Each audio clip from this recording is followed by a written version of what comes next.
গায়ের রং কিরকম? পরীর মতো। তোমার মার গায়ের গঠন কিরকম? একদম পরীর মতো। তুমি তোমার এই হিরোকে এত ভালোবাসো কেন? এই যে মায়ের জন্য এত কিছু করে, মা অন্তপ্রাণ। আমি তো চারিদিকে এরকম লাখে একটা ছেলে দেখি না। আকাশ, তোকে না থাপড়া একদম সোজা মানে ফেলবো, বুঝছিস? তোরা মানা করছিস যে আমার নাম ধরে ডাকবি না, আমি তোর বড়। তাসমান, কোথায় তুমি? তুই তো এমনি অনেক ঝগড়াটি, কেউ কিছু একটা বললেই একদম ঝগড়া লাগা দিস। আমি যে তোকে এত কিছু বলি, তুই কোনো রিয়াক্ট করিস না কেন? ওইটা তোমার জানা দরকার, তুমি বুঝো।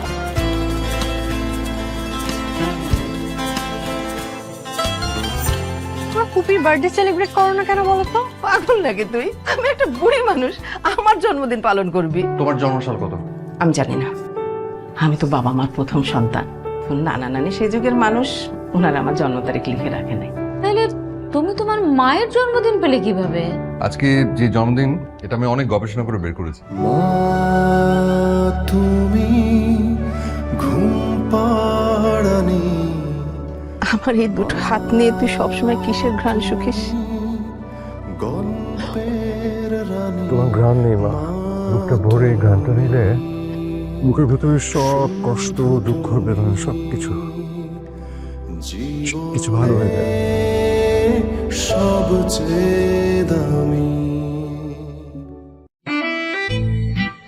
এত টেস্টি বিফ কার কাছে শিখলাম? এই যে রাধুনী রেডিমিক্স গরুর মাংসের মশলা, গরু রান্নায় গুরু হওয়া কোনো ব্যাপারই না।